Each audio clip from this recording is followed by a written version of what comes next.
हमारे चैनल को सब्सक्राइब करें और बेल आइकन दबाएं।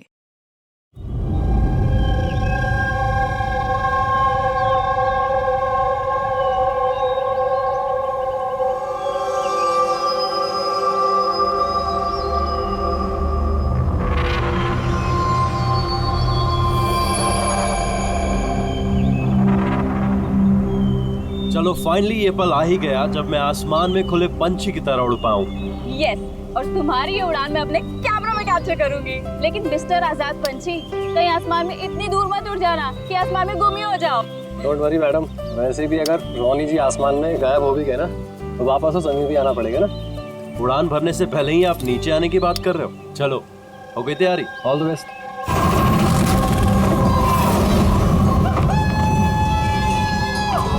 Yes, this is so much fun! Oh my God! Woohoo! Yes, come on, keep going, keep going. Alia, I love you! Ronnie, I love you too. वाह, लगता है काफी experience है इन उड़ान का। Of course, अमेरिका में उसने काफी एडवेंचर स्पोर्ट्स ट्राई किए हैं। पंजी jumping, paragliding and what not. बस इंडिया में कभी कुछ ट्राई नहीं किया था। और अब जब इंडिया में आए ही हैं हॉलिडे के लिए, तो क्यों ना कुछ ट्राई करें?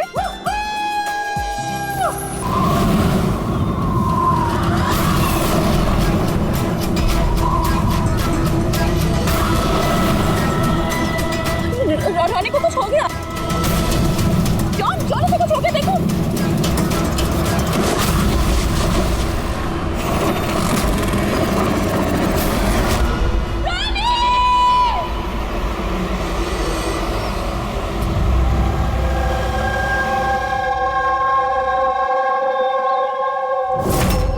मैं और रोनी तो यहाँ हॉलिडे मनाने आए थे। मुझे क्या पता था कि ये रोनी का आखिरी दिन साबित होगा।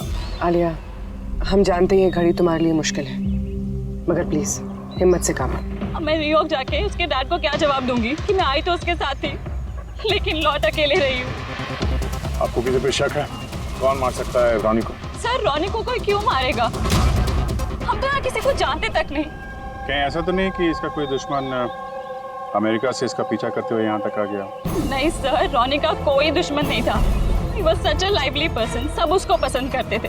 तो तुम्हारा कहना है कि यहाँ पे इंडिया में कोई रिश्तेदार, कोई दोस्त, कोई परिवार वगैरह नहीं है यहाँ पे? ये देश हमारे लिए अजनबी है सर। सब कुछ ना इन पैराग्लाइडिंग वालों ने किया है। Please sir, arrest them. आप हमें दोष मत दीजिए, रोजी रोटी है हमारी, हम क्यों मार रहे हैं इनके टूरिस्ट को? तो किसने मारा रोनी को फिर? सर, ये मुझे भी समझ में नहीं आ रहा है। 3000 फीट की ऊंचाई से गोली कैसे चली? किसने चलाई? तो रोनी 3000 फीट की ऊंचाई पे उड़ रहा था। हाँ सर, और मैंने खुद गियर चेक किया था, कोई भी खतरनाक चीज नहीं थी उसके अंदर। और उसके आसपास किसी को उड़ते हुए देखा आसपास? नहीं सर, कोई भी नहीं था। आसमान एकदम साफ था, रेडियस भी क्लियर था और वो अपनी उड़ान एंजॉय भी कर रहे थे। पर सडन पता नहीं क्या हुआ, एकदम से धड़ाम से नीचे आके गिर गए। ये जो घाव है तो ऐसा लगता है कि काफी दूर से गोली चली है, शायद किसी राइफल से। हाँ, राइफल ही होगी, क्योंकि जिस हाइट पे ये उड़ान भर रहा था वहां से तो कोई शार्प शूटर ही गोली चला सकता किसी राइफल से। जॉन, यहाँ आसपास किसी को गन या राइफल के साथ देखा है क्या तुमने? यहाँ पर गन लेना अलाउ नहीं है। आप असली गन की बात कर रहे हैं, वो दिवाली वाली पटाखे की बंदूक भी नहीं ला सकता कोई। आप लोगों ने देखा यहाँ पर किसी को? नहीं मैम, नहीं तो नहीं देखा। नहीं मैम। अच्छा आलिया, जब आप यहाँ पर आई रोनी के साथ, आपको किसी पे शक हुआ? कोई आप लोगों को फॉलो कर रहा हो, कोई आदमी जो गड़बड़ लगे? नहीं सर, ऐसा तो कोई नहीं था। तो क्या गोली आसमान से चली है क्या? सर, मैंने बताया ना, रोनी जी के आसपास में कोई उड़ नहीं रहा था, तो वो आसमान से गोली चलाएगा कौन? हाँ सर, आसमान में कोई भी नहीं था। आप चाहें तो ये फुटेज चेक कर सकते हैं, इसमें कोई भी नहीं है साथ में।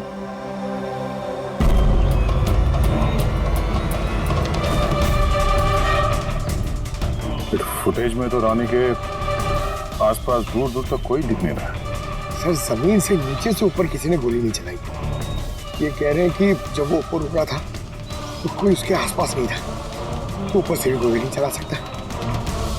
ये बताइए, ये गोली चली तो चली कहाँ से और किसने चलाई?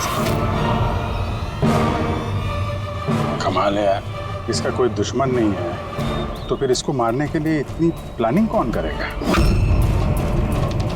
एक टेढ़ा केस लग रहा है। तो किसी टेढ़े आदमी को भेज देते हैं, टेढ़े सबूत, शायद उसे कुछ पता चल जाए।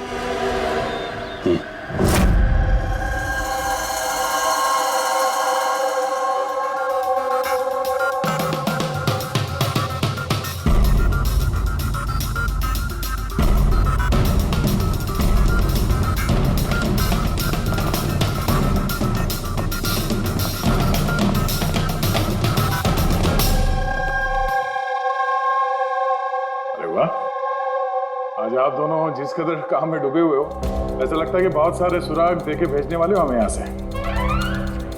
बहुत सारे सुराग? हाँ। और अगर एक भी नहीं मिला तो?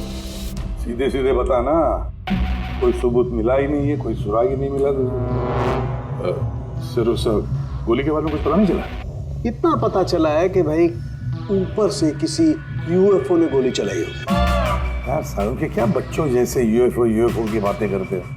और ये क्या है, ये बता, हमें समझाने के लिए किया है क्या? हाँ बता। ये देखो बॉस, रॉनी ग्राउंड से 3000 फीट की ऊंचाई पर उड़ान भर रहा था और गोली लगी है उसे इससे भी ऊपर से, लगभग 1000 फीट की ऊंचाई से। और ये गोली 60 डिग्री के एंगल से लगी है उसे। मुझे तो सोच सोच के चक्कर आ रहे हैं। आसमान में ऊपर से कौन गोली चला सकता है रोनी पे, और वो भी कैसे? अभी ठहर जा, और चक्कर आएगा। बॉस, ये गोली लगभग 3 किलोमीटर की दूरी से चली। है ना, बड़ी अजीब बात है। गोली 3 किलोमीटर की दूरी से चलती है, 60 डिग्री में आती है, रॉनी के गले में घुस जाती है टेढ़ी। मतलब राइफल भी इस्तेमाल की है, बड़ी पावरफुल। बिल्कुल बॉस, राइफल भी पावरफुल है और गोली चलाने वाला भी पक्का निशानेबाज है। इतनी ऊंचाई पर हवा बहुत तेजी से बहती है और टेम्परेचर भी ऊपर नीचे होता रहता है, फिर भी उसका निशाना चूका नहीं, एकदम अचूक पॉइंट पे लगा। तो गोली चलाने वाला भी मंजा हुआ खिलाड़ी है सर, एक शार्प शूटर। बिल्कुल, और ऐसे शार्प शूटर आसानी से तो मिलते नहीं जो ऐसा कारनामा कर जाए। लेकिन सर हमने सारे वीडियोस देख डाले। जब रॉनी आसमान में था तो उसके आसपास ना तो कोई चॉपर था ना पैराशूट, आसमान एकदम साफ था सर। वही तो समझ में नहीं आ रहा है कि ये किलर, ये गोली चलाने वाला था कहां पर, जबकि सारा आसमान साफ था, या बादलों में छुप कर बैठा था। और सर वो गोली से क्या पता चला? कुछ नहीं मिला पूर्वी। मैंने बैलिस्टिक डिपार्टमेंट का पूरा डेटाबेस चेक किया, ऐसी गोली का तो कोई रिकॉर्ड ही नहीं है। सर, ये गोली जरूर कस्टम मेड बनवाई गई है। हाँ, अपने हिसाब से बना ली गोली, एक ऐसी गोली जो 3 किलोमीटर से चलती है और बिल्कुल निशाने पे लगती है। और सर, अगर ये गोली इतनी जबरदस्त है तो इसकी राइफल भी काफी स्पेशल होगी। हाँ, एक काम करते हैं, ये गोली फायर आर्म्स विंग और बैलिस्टिक डिपार्टमेंट में भेजते हैं, देखते हैं क्या रिपोर्ट आती है। अब ये जो भी कोई है, इतने ऊपर चला गया खून करने के लिए, अब जल्द से जल्द इसे जमीन पर लाते हैं।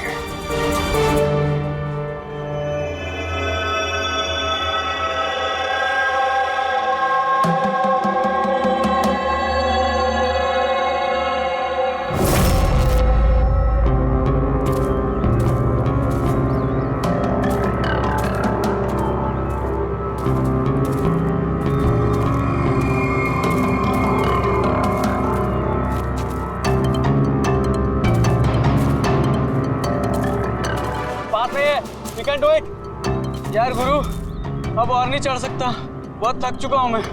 बस नवीन, ज्यादा दूर नहीं है, 3000 फीट चढ़ चुके हैं, पास ही में। We can do it, come on.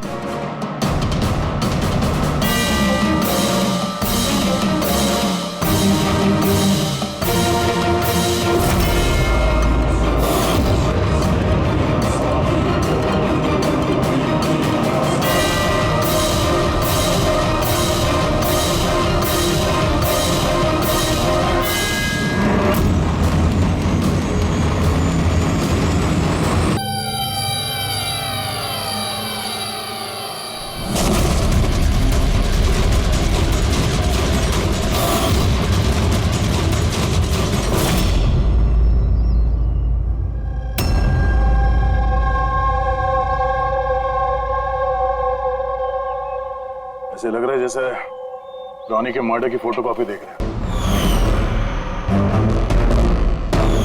3000 feet की ऊंचाई पे ठीक वैसे ही गोली मारी है सर के पीछे। इसको भी ऊपर से गोली। क्या आप लोग जब ट्रेकिंग कर रहे थे तो ये हितेन के पीछे भी कोई था क्या? नहीं सर, हितेन ही सबसे पीछे था सर। सर ये देखिए फुटेज। सर ये वही जगह जहाँ पे ये सब कुछ हुआ। कमाल है, पीछे तो सिर्फ खुला आसमान है, ऐसी कोई जगह दिख ही नहीं रही जहां से गोली चलाई जा सके। तो इससे गोली कहां से लगी? दोनों केसेस में पता नहीं चल रहा है कि गोली चली कहां से है। सर एकदम सही कह रहे हैं, आसमान से कोई कौवा या कबूतर थोड़ी गोली चलाएगा। ये गोली चली तो चली कहां से? और ये दोनों गोलियां 24 घंटे के अंदर अंदर चली। मुझे लगता है इन दोनों केसेस का आपस में कोई ना कोई कनेक्शन तो है। तो ये हितेन काम क्या करता था? सर वो कॉलेज स्टूडेंट था सर, मुंबई ग्रेजुएशन करने आया था सर। ट्रैकिंग का बहुत शौक था उसको। जी समझ में नहीं आ रहा, कोई एक कॉलेज स्टूडेंट को मारने के लिए इतनी प्लानिंग क्यों करेगा? ये तो पहले रॉनी और अब ये हितेन। इससे पहले कि आसमान से चलने वाली गोली का कोई तीसरा शिकार हो जाए, इस खूनी तक पहुंचना होगा जल्दी से जल्दी। पिछले 24 घंटों में 2 खून हुए हैं, दोनों जवान बच्चे हैं और दोनों को मारने का तरीका भी क्या हाई प्रोफाइल। सर दोनों की मौत हुई है एडवेंचर स्पोर्ट्स करते हुए, जमीन से हजारों फीट ऊपर मारा है सर। मगर सर सोचने वाली बात है कि खूनी ने ये एडवेंचर स्पोर्ट वाला समय ही क्यों चुना इनको मारने के लिए? वो तो उन्हें कभी भी मार सकता था। इतनी लंबी प्लानिंग 2 बच्चों को मारने के लिए। सिर्फ प्लानिंग ही लंबी नहीं दया, गन भी लंबी। ये ऐसी। ये कौन सी राइफल है सर? ये है TX-65, रशियन गन है बॉस, लॉन्ग रेंज। ऐसी गन से मारा गया हो। सालुंके साहब, क्या इस गन से 3 किलोमीटर दूर निशाना लगाया जा सकता है? हाँ फ्रेडी, शूटिंग रेंज में ट्राई करके देख लिया है, इसकी रेंज 3 किलोमीटर से ऊपर ही है। ऐसी गन तो आर्मी वालों के पास या फिर आतंकवादियों के पास ही मिलेगी। बिल्कुल बॉस, और इसीलिए मुझे लगता है कि ये सिर्फ मर्डर का मामला नहीं है, कोई बहुत बड़ा गुनाह होने वाला है, लार्ज स्केल पर। सर काम करो, दिल्ली में जाओ इंडियन इंटेलिजेंस विंग में और पता लगाओ कि ये ऐसी गन किसके हाथ लगी थी और कैसे।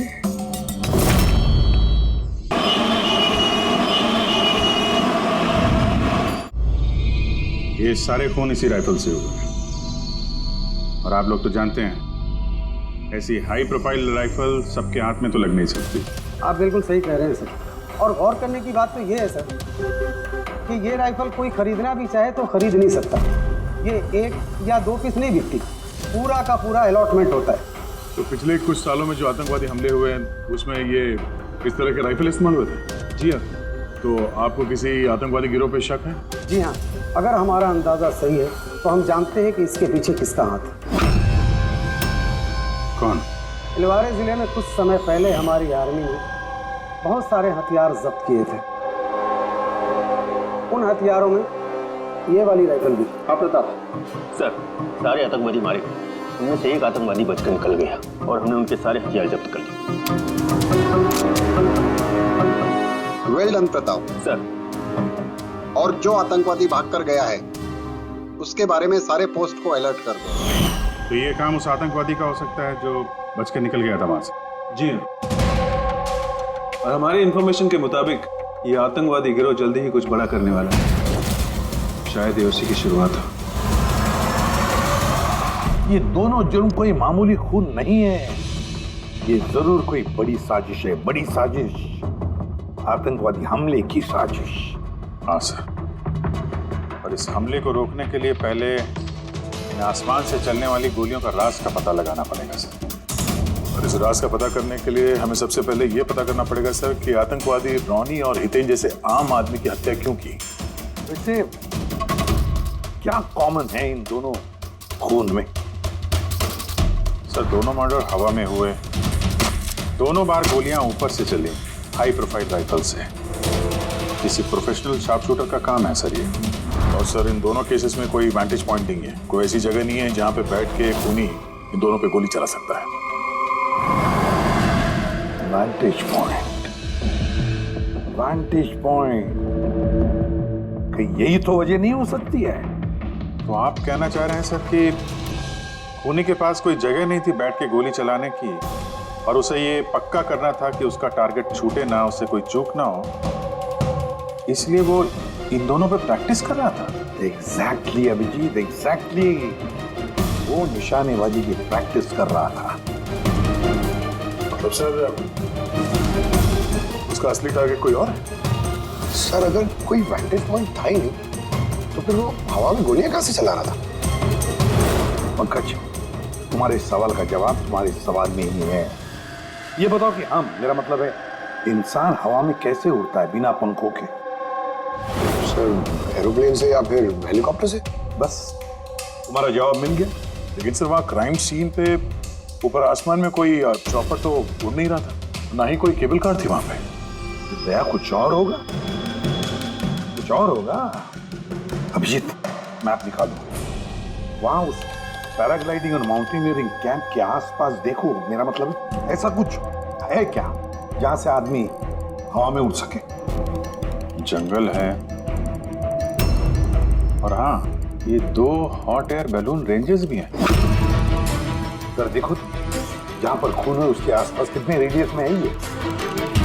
सर ये दोनों 60 किलोमीटर के रेडियस में है। एक बात तो पक्की हो गई, खूनी वहां पर उस हॉट एयर बलून में बैठा था और वहीं से उसने गोली चलाई 3 किलोमीटर की दूरी पे। सर अगर किसी को हॉट एयर बलून की सवारी करनी है तो पहले से बुकिंग करनी पड़ती है, कोई ऐसे ही नहीं जा सकता। कोई बात नहीं, तो वहां उस हॉट एयर बलून रेंज के ऑफिस में जाकर पता लगा कि ऐसा कौन सा टूरिस्ट था जिसने उन 2 दिनों में दोनों हॉट एयर बलून में सवारी की थी।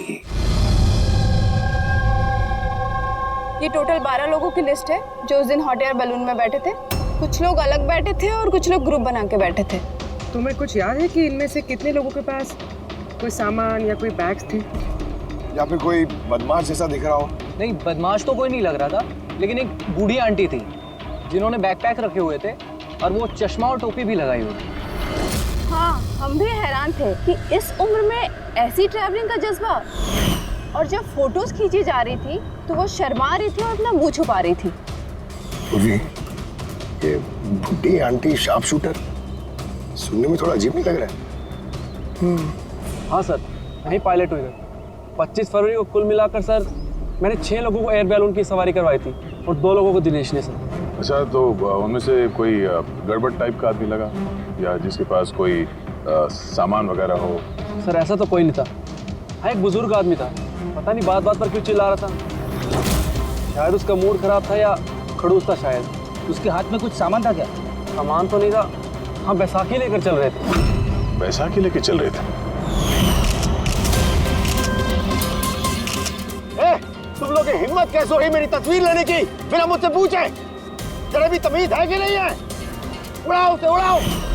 अच्छा, फोटो खींचने पे नाराज हो गए? कितनी अजीब बात है ना सर। लोग हॉट एयर बलून पे रोज रोज तो बैठते नहीं हैं, तो वो खुद ही फोटो खिंचवाना चाहते हैं ताकि वो इस मेमोरी को हमेशा अपने पास रख सकें। और कोई खास बात याद है उनके बारे में? सब पता नहीं बतानी चाहिए या नहीं। नहीं नहीं, बोलो, जो भी याद है खुल के बताओ। उन्हें चलता देख के लग नहीं रहा था कि उन्हें बैसाखी की जरूरत होगी, पर फिर भी उन्होंने बैसाखी पकड़ रखी थी। अच्छा,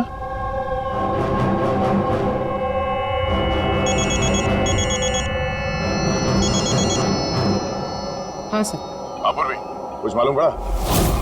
सर यहाँ पर एक बूढ़ी औरत आई थी और उसके हाथ में एक बैकपैक भी था, और हाँ, फोटो खिंचवाने से भी ऐतराज कर रहे थे। अच्छा, यहाँ भी एक बूढ़ा आदमी आया था हॉट एयर बलून में बैसाखी लेके, और उसे भी फोटो खिंचवाने से परहेज था।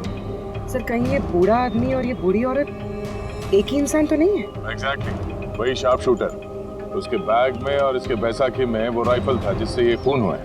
और सर दोनों दिन ये ऊपर अकेला ही गया होगा, क्योंकि अगर किसी और टूरिस्ट के साथ जाता तो फिर राइफल सेट करने में और निशाना साधने में काफी मुश्किल हो जाते। नहीं पूरी, मुझे लगता है वो अकेला तो नहीं गया होगा। मतलब हॉट एयर बलून चलाना और साथ में ये राइफल भी चलाना, दोनों काम एक साथ करना जरा मुश्किल है। इस हॉट एयर बलून का पायलट भी होगा साथ में। मतलब सर इस जुर्म में पायलट भी मिले हुए हैं? यस। एक काम करो, इस पायलट को पकड़ो जल्दी। उस दिन उस बूढ़ी औरत को ऊपर बलून में कौन ले गया था? पायलट कौन था? संजीव था।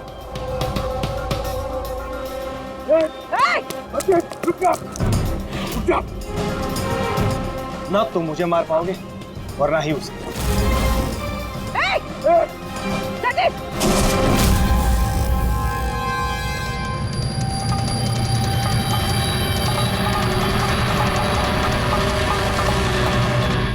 ये तो अपनी जान देने के लिए तैयार था। ये कोई छोटे मोटे मर्डर्स नहीं है पंकज, कोई बहुत बड़ा मिशन है जिसे अगर जल्द से जल्द नहीं रोका गया तो कुछ बहुत बुरा हो सकता है। अच्छा गीता, 24 फरवरी को जो आदमी ग्रुप में नहीं जाना चाहता था, अकेले जाना चाहता था, उसका पायलट कौन था? कौन लेकर? सोलो ट्रैवलर को तो दिनेश लेकर गया था। कमाल है दिनेश, इतनी देर से चुप बैठे हो, कुछ बोल ही नहीं रहे हो। तुम लोग मुझे पकड़ नहीं पाओगे।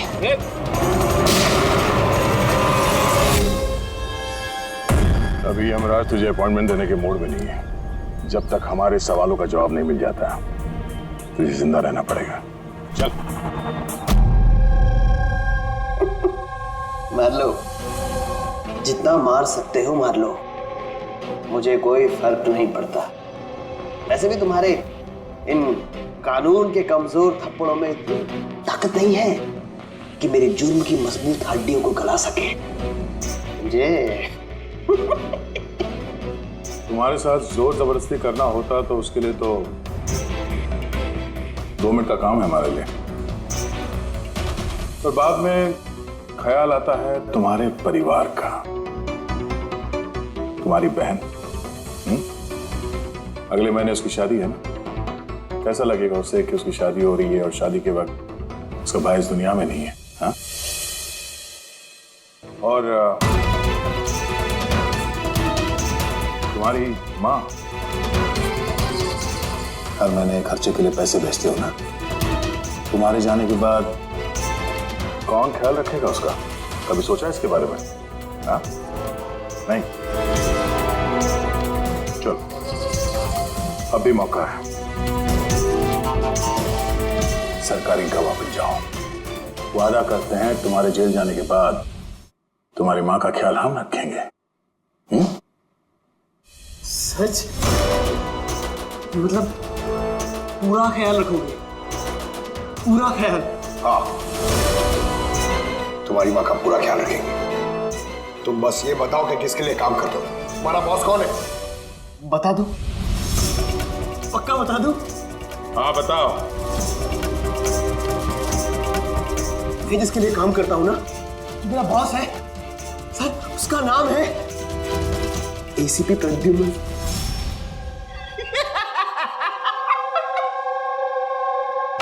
एसीपी प्रद्युम्न, जाओ पकड़ लो और गिरफ्तार कर लो उसे। कहा था ना, मैं कुछ नहीं बताने वाला, जो कर सकते हो कर लो। सीआईडी पड़े, सीआईडी। ओ बॉस, बॉस।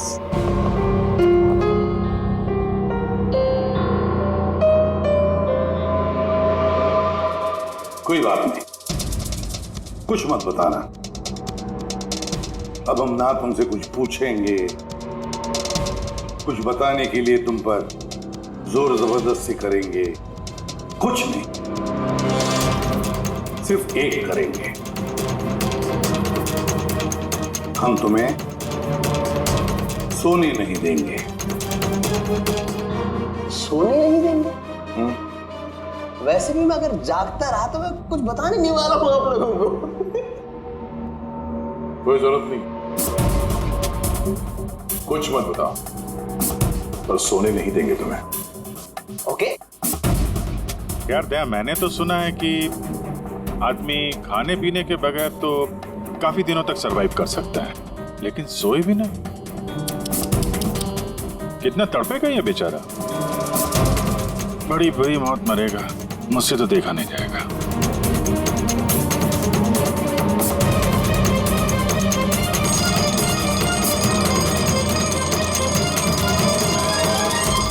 समय काटने के लिए आसानी होगी, हाँ?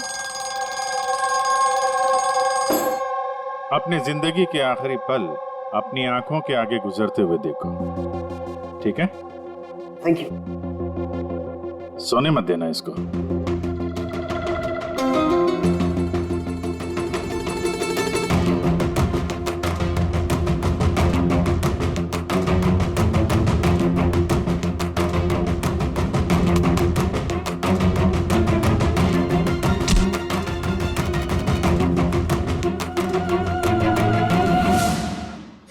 Ready sir.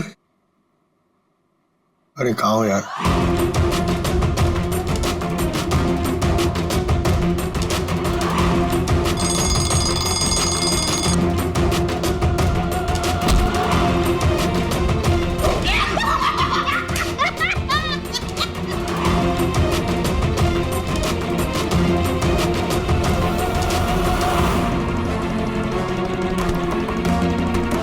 जब तक मुंह नहीं खोलेगा सोने का नहीं, समझे?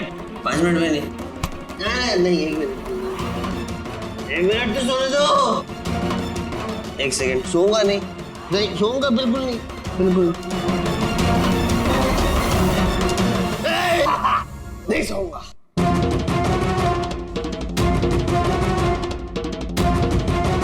बस अब टूटने वाला ही है।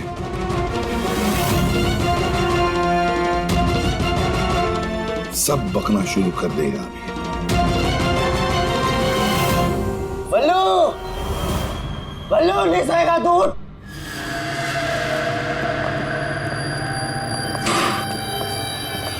क्या सोना चाहता है?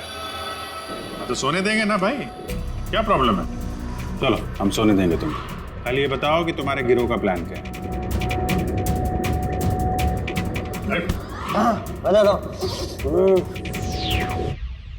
मेरा नाम दिनेश नहीं है, मेरा नाम मेरा नाम बल्लू है, दिनेश नहीं है मेरा नाम। और मुझे स्पेशली इसी मिशन के लिए तैयार किया गया था। और जो मर्डर हुए थे ना, वो प्रैक्टिस थी। हमारा असली मिशन है उसको मारना।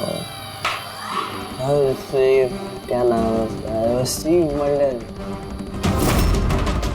स्टीव मल्डर, वो इंटरनेशनल पीस मीडिएटर, शांति दूत जो हमारे देश आया है, दुश्मन देशों के बीचों शांति का करार करवाता है, आतंकवाद बंद करने के लिए।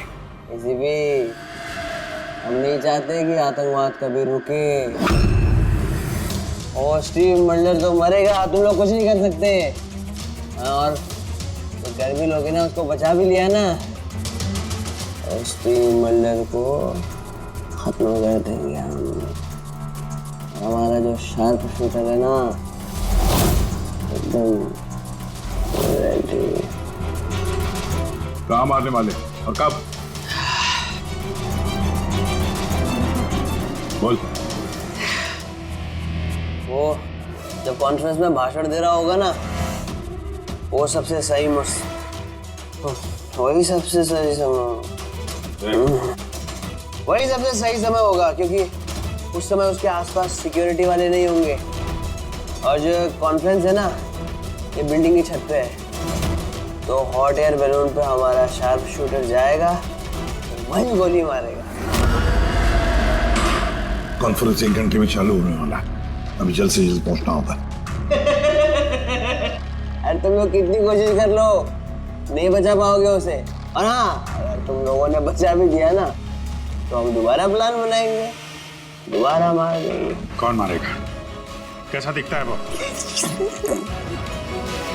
अरे मैंने उसकी शक्ल नहीं देखी अभी तक, जब भी आता है भेज बदल के आता है। तुम लोग क्या उसमें पकड़ोगे? हॉस्पिटल ले जाओ जल्दी।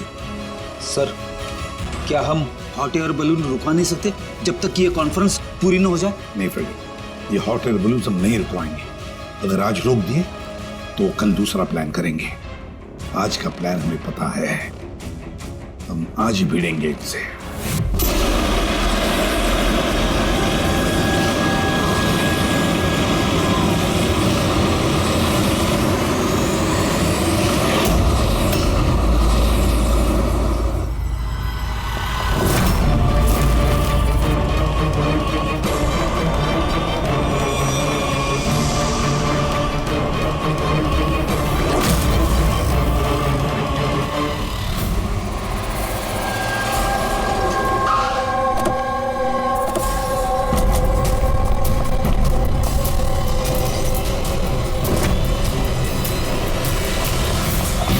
सीआईडी मिस्टर स्टीव मल्डर का है। ऊपर कॉन्फ्रेंस में, हमें ले चलो उनके पास, जल्दी हरी।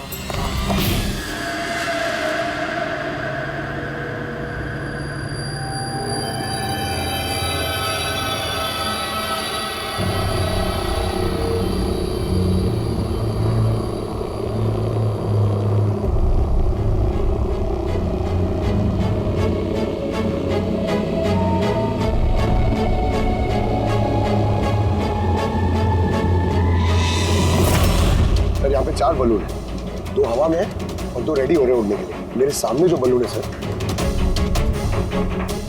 उसमें एक कपल है और वो लड़के के पास एक बैकपैक है। नजर रखो उन पे, कौन कौन आ रहा है, कौन कौन जा रहा है, सब पे ध्यान रखना। ओके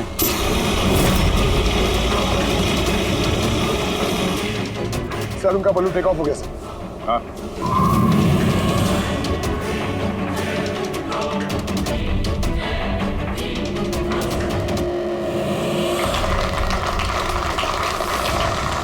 इस दुनिया में टेररिज्म क्यों है, ये क्वेश्चन बहुत जरूरी है।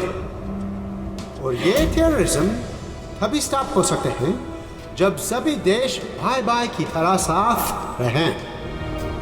टेररिज्म को जड़ से उखाड़ फेंकना होगा हम सबको।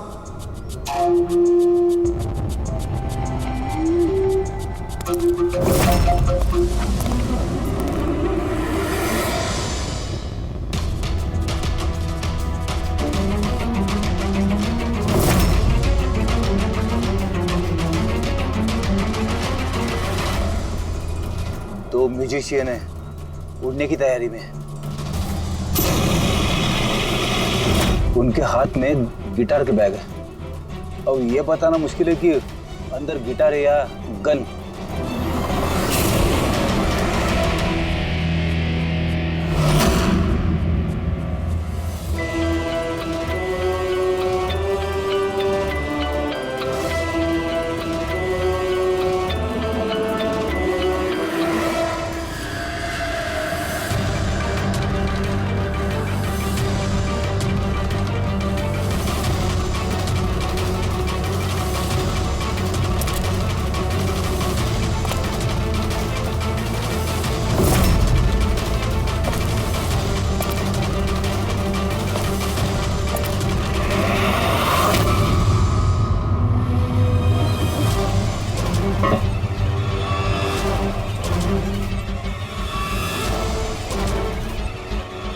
सर, और एक आदमी आया है, उसके पास एक बैकपैक और एक क्रच है।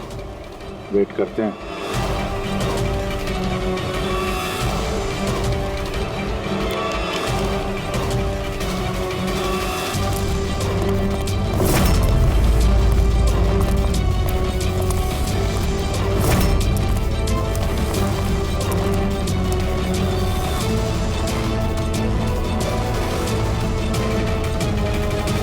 सर, कैमरा क्रू वाले आए हैं, उनके पास 2 बैग है।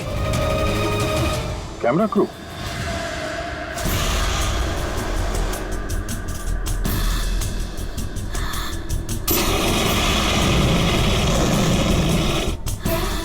उन्हें नजरों से ओझल होने मत देना। नजर रखो उन पे।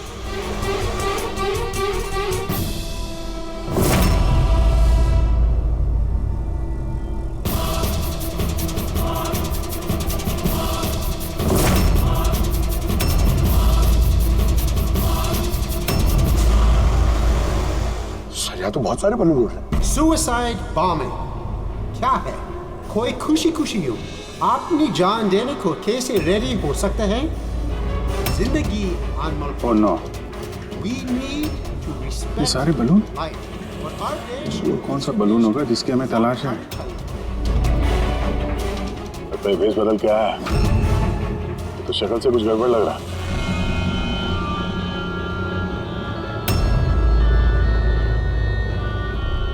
क्या? वो गिटार वाले पे नजर रखो। अपनी गलतियों से सीखना चाहिए हमें, ताकि World War I और World War II जैसे ये तो गिटार है। हमसे चल क्या रहा है ये? ऊपर जाके ये लोग म्यूजिक बजाने वाले हैं क्या? बाकी तो सारे बलून्स निकल गए, एक रह गया। मतलब सर इस बलून में हमारा sharp shooter. Wait and watch. ये अपनी जगह से हिल रहा है। Camera crew. सर ये कहाँ गायब हो गए?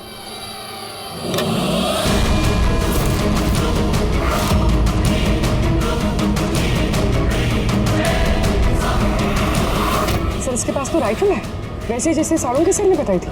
अब जी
mister Steve, your life is in danger.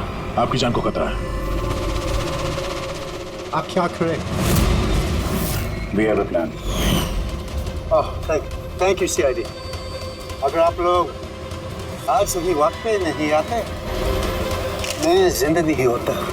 देखिए मिस्टर स्टीव, खतरा अभी गया नहीं है। अभी खूनी पकड़ा नहीं गया है, इसलिए be safe. Be careful. Okay Freddy, Pankaj, उस बलून पे नजर रखना, आंखों से ओझल होने मत देना। हाँ सर, हम लोग बलून को ट्रैक कर रहे हैं।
Good job.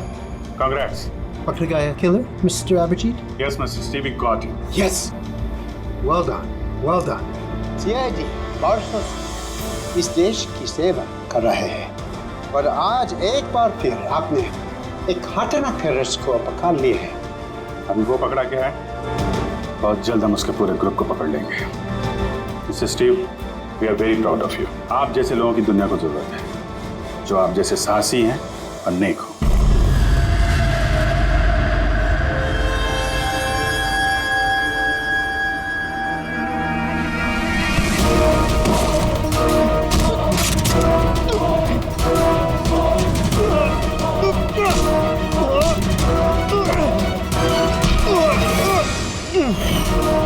तो तुमने फेस बदलकर हमी और हितेन का खून किया था। तुम मिस्टर शार्प शूटर, अब जेल की उड़ान भरना फांसी पे छूटते हमें समझा। तुम्हें क्या लगता है तुमने मुझे पकड़ लिया तो स्टीव जिंदा बच जाएगा? कभी नहीं। हमारी तादाद इतनी ज्यादा है कि तुम्हारा कानून हमें ढूंढते ढूंढते थक जाएगा, लेकिन हम खत्म नहीं होंगे। खत्म होगा तो तुम्हारा ये देश। एक खटमल हमारे देश पे बुरी नजर डालने वाले आए और चले गए। जानता है हमारे देश को आजाद हुए कितने साल हो गए? 70 साल। और पिछले 70 सालों में हमारे देश के वीरों ने न जाने कितने आतंकवादियों का खात्मा किया है। आज तेरी बारी है, कल तेरे साथियों की बारी होगी। हमारा देश रहेगा और खुशहाल रहेगा, और अगर इस देश से किसी चीज का खात्मा होगा वो है आतंकवाद। समझा? आतंकवाद।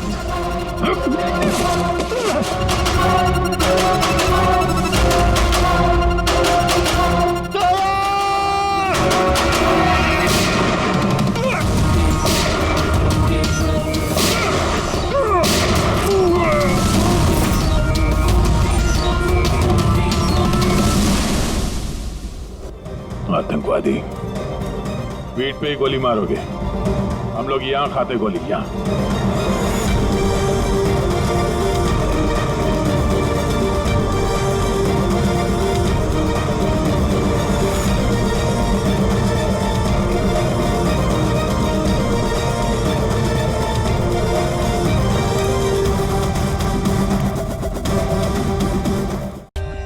For more updates, subscribe to our channel, click the show links and enjoy watching the videos.